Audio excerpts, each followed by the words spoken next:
Football cards are great. The artistic beauty of the cards themselves, the memorabilia aspect behind the players that we collect, and the investment and profitable value in them. But a lot of us are putting new money into this hobby on a daily basis.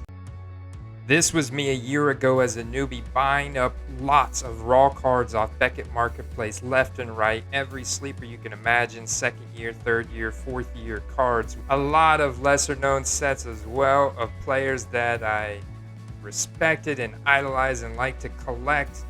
But nonetheless, all these cards are sitting in a storage drawer, not being displayed, collecting dust, not returning any profitable value to me. And you can imagine how putting more and more new money into this hobby without showing returns will lead to distress in relationships with our spouses, not agreeing on how the money's being invested because we're not selling enough cards compared to what we initially agreed upon when we presented this hobby. Because let's be realistic, it does have the potential to make a significant income, but you have to be patient and it takes careful planning. Let's be real, the wife's not mad. We made enough good decisions last year to negate the bad ones and was able to show some really nice returns. But first step of the journey is to acknowledge those rookie mistakes and look at where we went wrong, and then also talk about how we can counterbalance that with some additional selling of these cards and make sure that just that second part of the equation of sports card investing and flipping is being fulfilled, because you gotta be showing those returns. You could get yourself on the hot seat, or in the doghouse. That is why I'm making this video. It's a very important topic, so let's dig in. Football card market. Shots of the different cards you have recently, not too long ago. So, those rookie mistakes I alluded to earlier are definitely targeting guys that are outside of that top 20 in the Hall of Fame marker list, or targeting really deep sleepers, especially wide receivers, running backs, and tight ends that are over that age apex of 27 to 30 years old. Guys, big announcement for the Quest. Shout out to everybody who's been sticking with me and supporting and following along this long. We've got big news right now. You see what I got here? Yes, sir. Brand new phone today. Camera. We got 4K now. We're going to be recording cards in 4K. So let's turn this sucker on and see what it looks like. I'm going to show you my rookie mistakes, my setup, what I plan to do with them, and what I got in all these boxes down in this drawer down here. And I'm showing you guys. Of course, obviously, you see I like to recycle the eBay packing materials that I get. I also think it's important to have a printer set up with your computer. You can print out your own shipping labels here. So Derek Carr is a prime example. I mean, not a terrible QB situation. Definitely has some upside there, and especially with the market in Las Vegas, I'm cool with it. But buying these lesser known sets of somebody that's outside of that top 10, top 20 dynasty rankings, it is a Bowman Chrome, a Bowman Best. So I like to combine, and there's an AP. I'm going to put that to the side because I know there's some more Derek Carr. Two Derek Carr finest there. I got to remember, I don't even have to check this thing anymore, guys. So we're good to go. APs I'll put to the side. There's some APs. These are some early cards. Yeah, this is second year card, which definitely for super elite players, there is demand. And so this card is going to be worth something. And he's...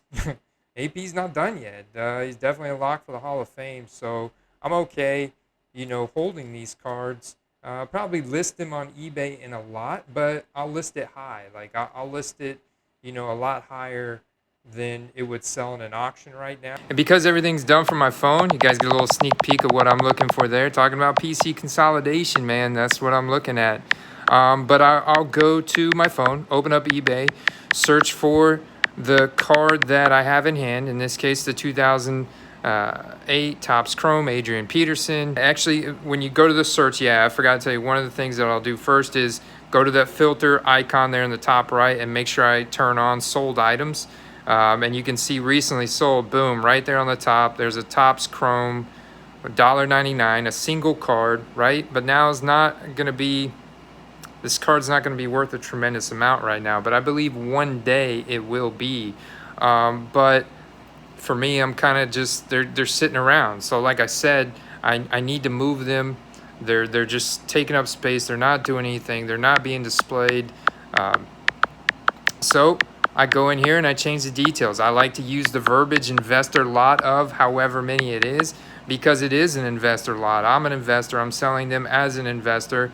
And whether people are collecting or investing, I think it's important to remind them that these cards have investment value to them. So I'll call it an investor lot of however many it is. I turn off the auction. I turn on the buy it now. I allow offers to definitely want to invite people to offer me. Kind of shows the interest in the cards. Whether or not I accept their offer is kind of irrelevant for me. I love to have that feature turned on. And I may, depending on the circumstances, accept their offer. And like I said, I like to absorb the cost of shipping. And then you take your pictures of the lot, take your picture of each card. They allow 12 pictures. Why not put as many as you can? And then you click list your item. And that's it. And you're good to go. eBay's pretty competitive now, though, with shipping. It's pretty reasonable. Brandon Cooks, Brandon Cooks could be the guy in Houston this year. There's really not going to be anybody else to throw to, but these are lesser known sets. I mean, it's just very common set, common, base score, fresh faces, still a prism, but it's an insert, but an interesting card.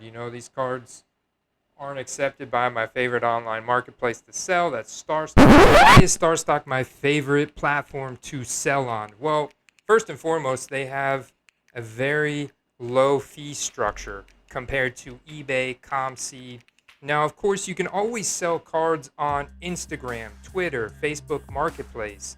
And this is something that I recommend, not only to build your brand and display your portfolio, flexing your portfolio, as some might say, but you can also build a network of people on Instagram and Twitter, and Facebook Marketplace has plenty of sports card trading groups, and you can eliminate all the fees and overhead of selling, but there's more risk involved in, you really have to vet people out and get to know them and feel them out to make sure that they're legitimate and they're actually going to pay you and everything's going to go smoothly in that transaction.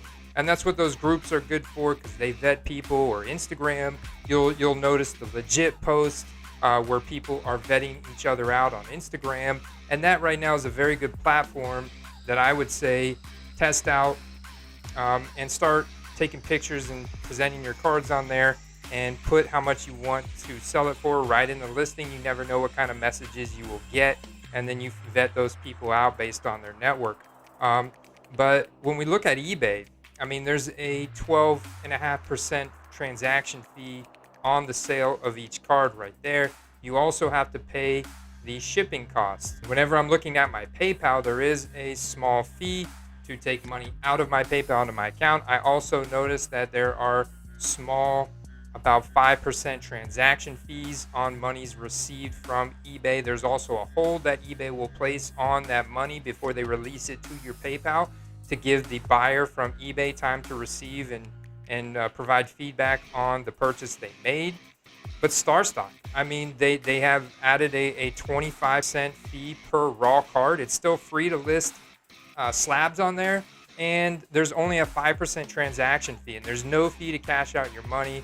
They've got great customer service here, guys.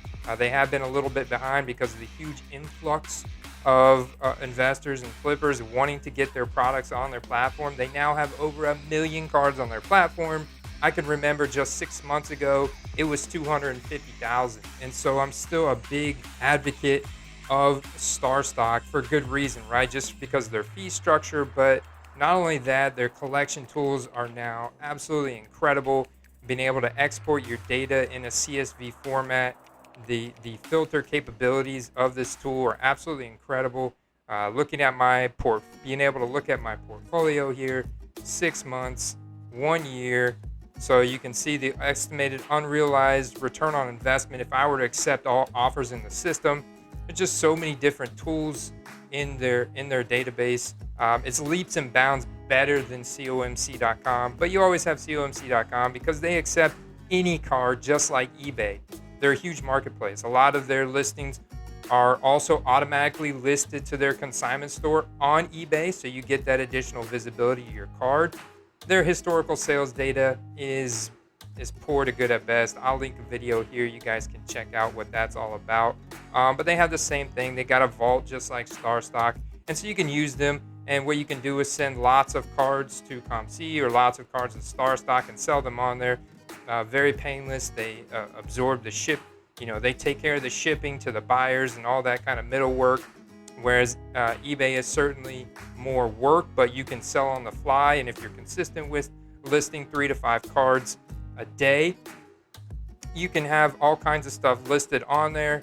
And if the profit margin is right, then it's okay to pay this fee, which is what I'm doing with a lot of these rookie mistakes, these lesser known sets and more frivolous players that I've been talking about that I invested in last year that just didn't ever pan out. And they're still sitting here in my storage drawer that it's time to do something with them.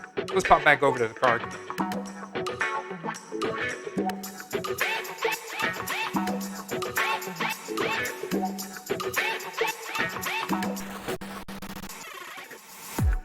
This Chris Godwin, love the player, love the team he's on. But rookies and stars. You guys see I have numbered out of 49 autographed Chris Godwin. I want to consolidate. I got the PSA 9 Prism Disco Population 1. I got that bad boy. Bought it on a buy low before we won the Super Bowl. Back in the playoffs for like $50. So I'm holding on to that. I don't know why these got mixed up, but there's another Brandon Cooks. Kind of put those in a lot together. The Chris Godwin, the base Paninis. Same thing. Put all these together, consolidate them, see if I can get a $20 or $30 bill. I mean, like the Optic Threads, that's a cool card. But I'm looking for something really nice. Like my next move on Chris Godwin may be National Treasures or Silver Prism Auto PSA 9 or 10. Something or select RPA, Rookie Patch Auto. And these kind of cards are really just sitting in my box, not providing any real use. And I do believe in go ahead and moving these, in my opinion. That's just my opinion. I know a lot of guys that, in the optimal way, if you're really going to have a huge collection that you can appreciate and look at on a daily basis, you want to have them in those binders. Put these in the binders so you can flip through the binder. They're all protected. They don't slide around and move around. They're not in the box. You can easily view them, and you can view hundreds of cards that way. So just an idea, if you are a serious collector and collecting a lot of cards, and you can organize them that way. Because I imagine if you're at that level, you want to collect every card of a set, maybe every parallel, and that kind of stuff. And the best way to do that is put them in those binders, in my opinion. So here's some more Teddy Bridgewater. We haven't got to Teddy Bridgewater yet. Teddy Bridgewater Finest. Yeah, I mean, Teddy B, shout out to Ryan. A lot of us thought Teddy B was going to be good. And Gary V was actually one of those guys, and he was one of the tipping points that made me decide to buy some Teddy Bridgewaters. And I was buying all these cards on Beckett Marketplace. Probably spent on average $1 to 50 cents per card. Maybe spent like $5 on the Chris Godwin Optic Threads, and maybe $2 or $3 on this Derek Carr Bowman's Best. So I still think I could make a little bit of profit maybe at some point if Teddy Bridgewater, happens to do anything. You never know if Sam Darnold catches mono again. Josh Rosen, yeah, I mean, I'll give this away to somebody. I'm joking. San Francisco's probably going to draft a stud here in the draft, but Josh Rosen will be a backup. All right, guys, you do not want to miss tonight's live stream with Carter the Power from Power Hour LSU.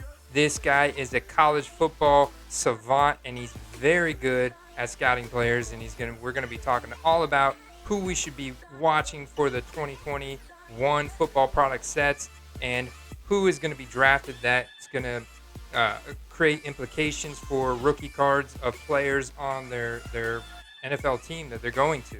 You know, who's going to benefit from what. The guy has an extremely wealth of knowledge. Plus, he's incredibly funny, and just a really good guy, and great friend. And tune in next time, because the next blockbuster video like this, I really appreciate you guys taking the patience for me to make this video. It's taken me a couple weeks, but I've had so much going on, and upgrading equipment in the process, and new phones and new software, and just really trying to get everything squared away on the foundation so we can build up. But an awesome submission video is coming up, all about grading cards and what we're doing right now while PSA has got a halt. Also, big news out of PSA, they just acquired an AI company. We'll be talking about that as well. And of course, I couldn't stay away from buying on eBay for very long, so we got more mail days coming. And really appreciate you guys. Can't thank you enough for all your support, your likes, your comments, your subscribe. Make sure you follow me on Instagram as well. I post a lot of interweekly activity on there to my story. You want to see some funny stuff and kind of keep up with me on a daily basis of what's going on with cards. Plus, like I said, I'm trying to build a network on there and do some buying and selling on there as well to avoid all these fees. So until then, guys, hope you're doing well. Peace.